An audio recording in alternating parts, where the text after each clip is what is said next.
Good morning दोस्तों। Unique education के online centre पर आपका स्वागत है। सामने पेपर है, एसआई का फॉर्म आ गया है, आप जानते हो, और कुछ दिन में यूपीपी का भी फॉर्म आ जाएगा। अतः मैं मिक्स करके 10-10 क्वेश्चनों के टेस्ट अपलोड करूंगा और आपका काम ये है कि सभी के सभी टेस्ट देकर आप आंसर बताएंगे। कोशिश करें कि लिखने की कोशिश करें, इससे जानकारी होती है। प्लस जो नॉलेज आपको बताया जाएगा आपको उसको अपने दिमाग में अच्छे से कैद करना है ताकि पेपर आपका अच्छे से हो। जो एसआई का पेपर होगा, और एक बात जानते रहिएगा कि इस बार की जो वैकेंसी है पिछली बार की तुलना में 3 गुना ज़्यादा है, तो इस बार चांस ज़्यादा है। अतः मेहनत करें, और जो यूपीपी का फॉर्म आएगा कुछ दिन में उसमें भी आपको फ़ायदा मिलेगा। तो जो एसआई की तैयारी कर रहे हैं वो यूपीपी का फॉर्म डाल सकते हैं। जो यूपीपी की तैयारी कर रहे हैं, अगर ग्रेजुएशन नहीं हुआ होगा उनका, तो एसआई का फॉर्म नहीं डाल पाएंगे, लेकिन यहाँ से तैयार रहेंगे। सेम सिलेबस दोनों का एक ही होता है, बस एसआई थोड़ा टफ होता है, यूपीपी थोड़ा स्लो होता है, सरल होता है। अतः आप अगर एसआई की तैयारी कर रहे हैं, उसके लेवल का जीएस तैयार कर रहे हैं, तो यूपीपी अपने आराम से अच्छे से तैयार हो जाएगी। तो टेस्ट आपको बराबर देना है। और अगर आप चैनल पे नए हैं तो चैनल को सब्सक्राइब कर लीजिए, क्योंकि आपको बराबर टेस्ट यहाँ से मिलता रहेगा। तो चलिए फिर पहला क्वेश्चन देखते हैं, और कोशिश करिएगा आप 8 से 10 के बीच में सही करें। तो पहला क्वेश्चन देखते हैं। क्वेश्चन ध्यान से देखें, आप आंसर सोचें, फिर हम आंसर बताएंगे, आप आंसर मैच कराइए। चलिए फिर क्वेश्चन देखते हैं। पहला क्वेश्चन देखें, पूरे पॉजिटिव माइंड से हल करिए आप। भारत के किस ओहदे को कार्यकारी प्रमुख माना जाता है? किस ओहदे को कार्यकारी प्रमुख माना जाता है? ऑप्शन है राष्ट्रपति, राज्यपाल, प्रधानमंत्री, उच्चतम न्यायालय के मुख्य न्यायाधीश। डरना नहीं है, कंफ्यूज नहीं होना है आपको, पूरे कॉन्फिडेंस से आंसर देना है। उसके बाद हम तो बताएंगे ही, आप मैच कराएं और अपने नॉलेज को निखारें। तो बताइए, भारत के किस ओहदे को कार्यकारी प्रमुख माना जाता है? राष्ट्रपति, राज्यपाल, प्रधानमंत्री, उच्चतम न्यायालय के मुख्य न्यायाधीश। चलिए आंसर बताते हैं आपको। यहाँ पर ऑप्शन सी सही है, प्रधानमंत्री को कार्यकारी प्रमुख माना जाता है, जबकि वो, एक मिनट, यहाँ पर देखें आप, करेक्ट आंसर प्रधानमंत्री है। भारत के संविधान के अनुसार भारत का कार्यकारी प्रमुख प्रधानमंत्री तथा संवैधानिक प्रधान भारत का राष्ट्रपति होता है। मतलब जो कार्य करता है, कार्यकारी प्रमुख प्रधानमंत्री होता है। आप ऐसे ही याद रखें कि भारत में जितने काम होते हैं कौन करते हैं? प्रधानमंत्री मोदी करते हैं। मतलब भारत में जितने भी राष्ट्र स्तर पे काम होते हैं प्रधानमंत्री मोदी करते हैं। पता है, कार्यकारी प्रमुख प्रधानमंत्री ही होता है, लेकिन किसके नाम से करते हैं? वो रामनाथ कोविंद अर्थात राष्ट्रपति के नाम से करते हैं। तो वास्तविक प्रमुख राष्ट्रपति, लेकिन कार्यकारी प्रमुख प्रधानमंत्री। तो इसको आप याद रखिएगा, जो भारत का कार्यकारी प्रमुख होता है वही सब कुछ करता है, लेकिन नाम से किसके का नाम करता है? तो राष्ट्रपति के नाम से करता है। तो वर्तमान में जो भारत का कार्यकारी प्रमुख है वो प्रधानमंत्री है। वर्तमान में जो है वो है प्रधानमंत्री नरेंद्र मोदी। ये चीज़ याद रखिएगा, बहुत बार पूछा गया है। आशा करते हैं कि गलत नहीं हुआ होगा। चलते हैं नेक्स्ट क्वेश्चन में। आगे चलने से पहले कुछ चीज़ें और जान लें आप। यहाँ पर राष्ट्रपति जो होता है, अनुच्छेद 52 से आपको मिलेगा, संविधान के अनुच्छेद 52 से राष्ट्रपति के बारे में आपको मिलेगा। 52 में राष्ट्रपति के बारे में है। अनुच्छेद 61 के तहत उसको, उस पर महाभियोग की प्रक्रिया है। अनुच्छेद 72 के तहत उसको क्षमादान की शक्ति है, मतलब किसी की फांसी को माफ़ कर सकता है। राज्यपाल का पद आपको अनुच्छेद 153 से मिलेगा, और प्रधानमंत्री का पद आपको अनुच्छेद 73-74 से मिलेगा। मंत्रिपरिषद का गठन 73 में है, 74 में, तो उसका जो नेता होता है प्रधानमंत्री होता है, 73-74 से मिल जाएगा। उच्चतम न्यायालय के जो मुख्य न्यायाधीश हैं, तो उच्चतम न्यायालय आपको 124 में मिलेगा। तो ये कुछ अनुच्छेद भी हैं इंपॉर्टेंट, इनको भी आप ध्यान में रखा करें। चलिए चलते हैं नेक्स्ट क्वेश्चन पर। क्वेश्चन ध्यान से देखें आप। निम्नलिखित में से कौन मृत व्यक्ति के स्मारक हैं? कह रहा है, ये जो ऑप्शन हैं इसमें कह रहा है कौन मृत व्यक्तियों के स्मारक हैं? ताजमहल, बीबी का मकबरा, इत्मादुद्दौला का जो मकबरा है, क्या है ये आप जानो, इत्मादुद्दौला। और ऑप्शन डी है कि सभी। आप सोचें क्या आंसर हो सकता है।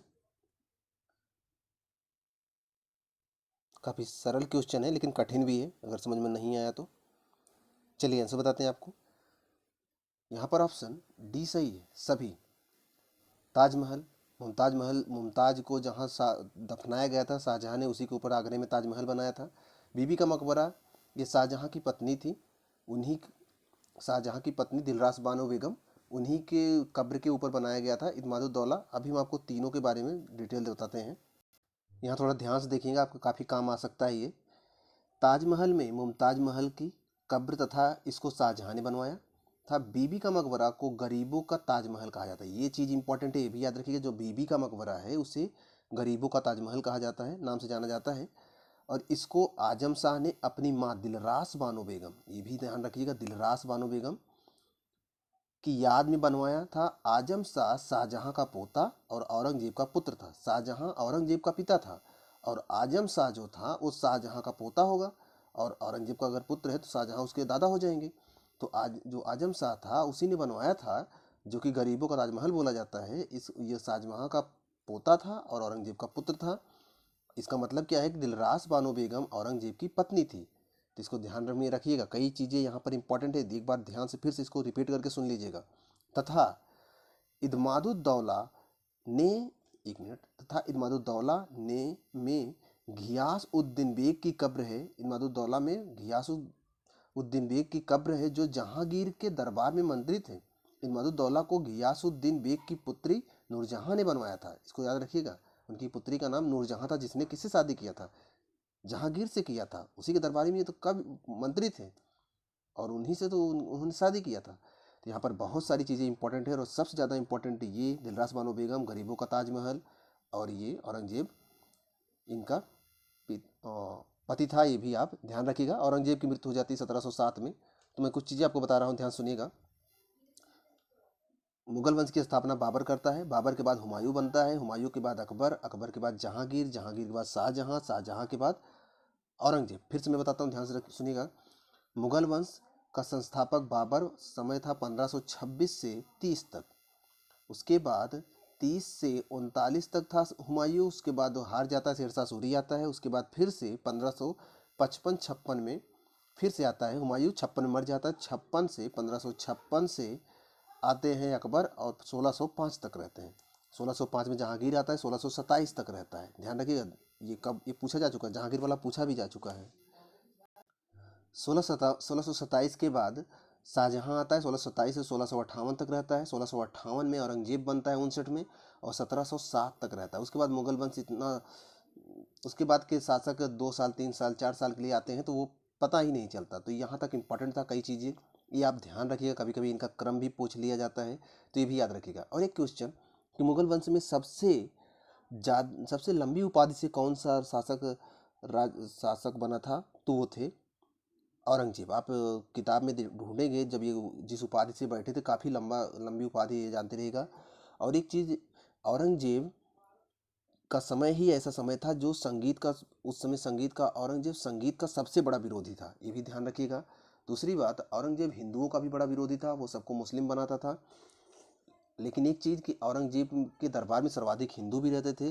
दूसरी बात, औरंगजेब संगीत का बहुत बड़ा बड़ा विरोधी था, लेकिन संगीत पे सर्वाधिक किताबें औरंगजेब के समय में ही लिखी गई। औरंगजेब खुद भी वीणा बजाने में दक्ष था। ये पूछा जा चुका है कि औरंगजेब कौन सा वाद्य यंत्र बजाता था, तो वीणा बजाता था। तो कई चीज़ें इंपॉर्टेंट है, इसको आप ध्यान रखिएगा। चलते हैं नेक्स्ट क्वेश्चन पर। क्वेश्चन देखें ध्यान से, गलत नहीं होना चाहिए। बिंदुसार का उत्तराधिकारी कौन था? चंद्रगुप्त मौर्य, सुसीम, दशरथ, सम्राट अशोक। सोचें, क्वेश्चन तो हो सकता है टफ हो सकता है, क्योंकि अभी तक जो आपको प्रैक्टिस सेट मिलते थे किसी एक टॉपिक से संबंधित होते थे। हालांकि अब आपकी तैयारी अच्छी करवानी है, तो हमें हर जगह से क्वेश्चन लेना पड़ेगा। तो सोचिए यहाँ पर आंसर क्या होगा। चलिए आंसर बताते हैं आपको। यहाँ पर आंसर डी सही है। आंसर डी सही है। यहाँ पर देखें, आंसर डी सही है। मैं तो कुछ बताता हूँ, ध्यान से सुनिएगा। नंद वंश का अंतिम शासक था घनानंद। घनानंद की हत्या चाणक्य की सहायता से चंद्रगुप्त मौर्य ने किया, और एक नए वंश मौर्य वंश की नींव डाली।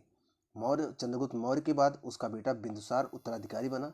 बिंदुसार की मृत्यु के बाद उसका बेटा सम्राट अशोक उत्तराधिकारी बनते हैं। तो ध्यान रखिएगा। हालांकि सुसीम, जो उसमें ऑप्शन में था, सुसीम भी उसका चचेरा भाई था, वो भी गद्दी का प्रबल दावेदार था, लेकिन उसके और भी भाई थे। तो कहा जाता है कि अशोक ने 100 भाइयों की हत्या की थी, उसके बाद गद्दी प्राप्त किया था। सुसीम बौद्ध भिक्षु बन जाता है, तो वो छूट जाता है। यहाँ पर देखो, जो बिंदुसार का पुत्र तथा चंद्रगुप्त मौर्य के पोते थे, तो भी ये इंपॉर्टेंट है, याद रखिएगा। मौर्य वंश की स्थापना चंद्रगुप्त मौर्य ने किया था, चाणक्य की सहायता से किया था। ये भी आप ध्यान रखिएगा, कई चीज़ें यहाँ पर इम्पोर्टेंट है, इसको याद रखिएगा। और एक चीज़ आपको बता दें यहाँ पर कि भारत में शिलालेखों का प्रचलन पहली बार अगर देखा जाए तो अशोक ने करवाया था। काफ़ी इंपॉर्टेंट फैक्ट है, याद रखिएगा। भारत में शिलालेखों का प्रचलन अशोक ने कराया था। और जो भारत स्तंभ है, जो शेर बैठे रहते हैं, इसे अशोक की लाट बोलते हैं उसे, नीचे भी कुछ जानवर रहते हैं, चारों तरफ शेर बैठे हैं, तो ये अशोक ने ही इसका निर्माण करवाया था। तो ये भी आप जानते रहिएगा। और भारत का नाम जो भारतवर्ष मिलता है, ये हाथी गुम्फा अभिलेख से मिलता है, ये भी आप जानते रहेंगे। चलते हैं नेक्स्ट क्वेश्चन पर। आइए अगला क्वेश्चन देखते हैं, काफ़ी अच्छा क्वेश्चन है। क्वेश्चन है, भारतीय संविधान को पहली बार कब संशोधित किया गया? 1948, 1951, 1949, 1950।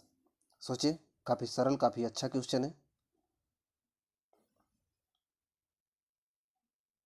मतलब संविधान जो संशोधन हो रहे हैं वो पहली बार कब हुआ था? चलिए आंसर बताते हैं आपको। यहाँ पर ऑप्शन बी सही है, 1951 में भारतीय संविधान में पहली बार संशोधन किया गया। यहाँ पर देखें आप, 26 जनवरी 1950 को भारतीय संविधान पूर्ण रूप से लागू हुआ, ये भी ध्यान रखिएगा। आंशिक रूप से कब लागू हुआ था? 26 नवंबर 1949 को आंशिक रूप से लागू हुआ था, 16 अनुच्छेद लागू हुए थे। और एक चीज जानते रहिएगा, इसीलिए 26 नवंबर को संविधान दिवस मनाया जाता है, ये भी आप याद रखेंगे। तो 26 जनवरी 1950 को पूर्ण रूप से लागू किया गया।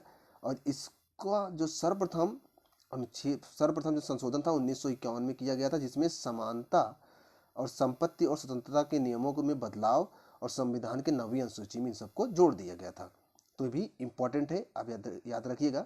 पहला संशोधन 1951 में किया गया था, जब संविधान पूरी तरह से लागू हुआ था तो 26 जनवरी 1950 था।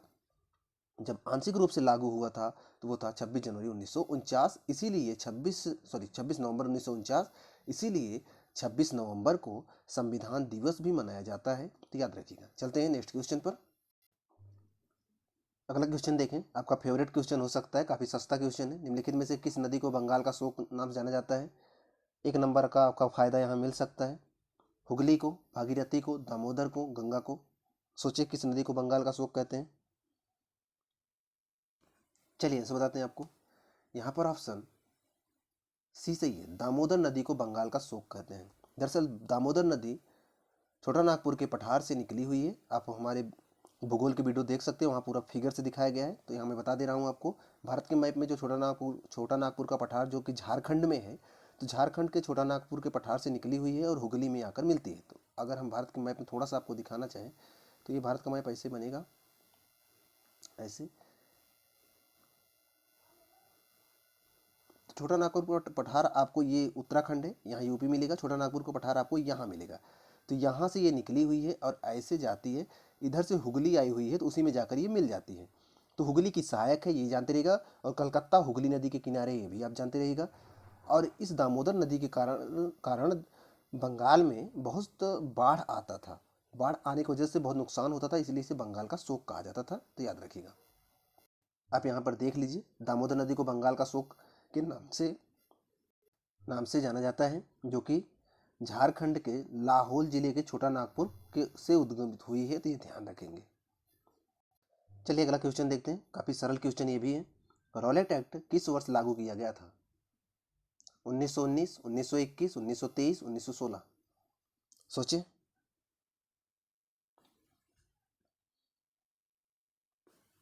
चलिए आंसर बताते हैं आपको। 1919 को लागू किया गया था, ऑप्शन ए सही है।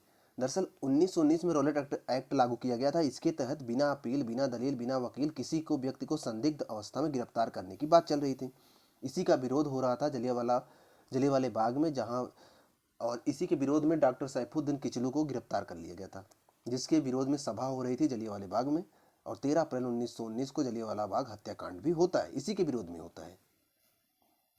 यहाँ पर आप देखें, रॉलेट एक्ट 19 मार्च 1919 को लागू किया गया था। इसको काला कानून के नाम से जाना जाता है। इसमें अनुसार किसी भी संदेहास्पद व्यक्ति को बिना मुकदमा चलाए गिरफ्तार किया जा सकता है। 13 अप्रैल 1919 को जलियांवाला बाग हत्याकांड भी होता है, तो इसको आप ध्यान रखेंगे। थोड़ा सा ध्यान रखेंगे कि मार्च में यह कानून आता है, जिससे लोग विरोध करना शुरू करते हैं। उसके बाद जब वो 13 मार्च को सॉरी मार्च में विरोध होता है और 13 अप्रैल को जब वो इकट्ठा होते हैं तब जलियांवाला बाग हत्याकांड होता है। मार्च के जस्ट बाद अप्रैल आता है, तो ये याद रखने में सहायक भी होगा। आइए इन सनों को भी थोड़ा सा देख लेते हैं।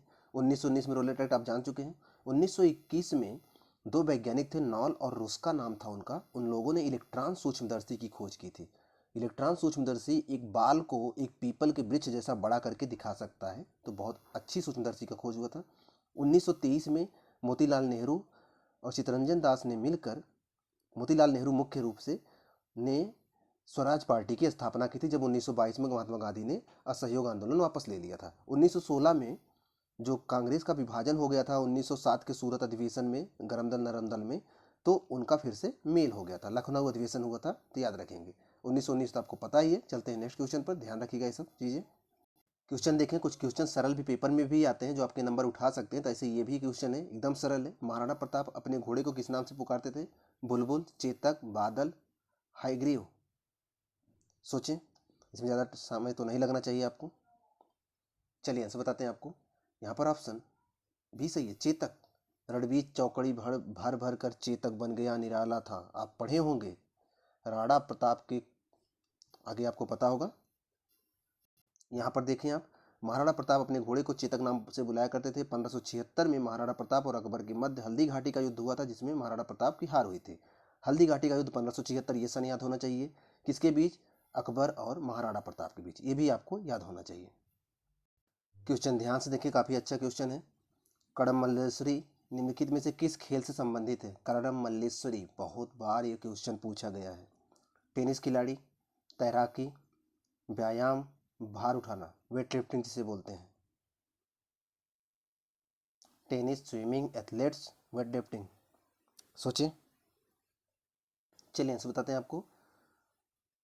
कड़म मल्लेश्वरी वेट लिफ्टर हैं, वेट उठाते हैं, भार उठाते हैं। आप देखते होंगे ऐसे बड़े बड़े डंबल होते हैं और बीच में एक आदमी खड़ा होकर यहीं से पकड़ता है इनको और ये उठाता है, तो वे वेट लिफ्टर हैं। यहाँ पर आप आंसर देख लें, डी भार उठाना। कड़म मल्लेश्वरी भार उठाने खेल से संबंधित है।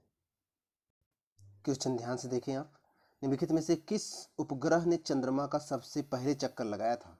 Apollo 11, Apollo 10, Luna 2, Luna 10। सोचें। चलिए आंसर बताते हैं आपको। यहाँ पर ऑप्शन डी सही है, लूना 10। ज़्यादातर लोगों का गलत हुआ होगा, क्योंकि ये जानकारी, ऐसे ही क्वेश्चन अक्सर आते हैं, तो आपको कुछ जानकारी ऐसे भी होनी चाहिए। यहाँ पर देखिए आंसर, ऑप्शन डी लूना 10 ने ही सबसे पहले चंद्रमा का चक्कर लगाया था। हालांकि जो आप अपोलो 11 देख रहे हो वो सबसे पहले उतरा था, जिसकी वजह से नील आर्मस्ट्रांग उतरे थे, आपको पता होगा। क्वेश्चन देखें, आज का लास्ट क्वेश्चन है। निम्नलिखित में से किस बॉक्सर को द रियल डील के नाम से जाना जाता है? जो Lewis, Evander Holyfield, Muhammad Ali, Mike Tyson. सोचें। देखिए, अगर आपको तैयारी करना है, पेपर निकालना है, तो कुछ हार्ड क्वेश्चन भी तैयार करने होंगे। सरल क्वेश्चनों से ही काम नहीं चलेगा। या तो आप हार्ड क्वेश्चन ढूंढ ढूंढ के याद कर डालो, या तो फिर मैं जो प्रैक्टिस सेट करा रहा हूँ इनको आप अलग से नोट कर डालो और तैयार करो। सोचिए यहाँ आंसर क्या होगा। चलिए आंसर बताते हैं आपको। यहाँ पर ऑप्शन बी सही है, इवांडर होलीफील्ड। इनको द रियल डील के नाम से भी जाना जाता है। यहाँ पर देख लें आप,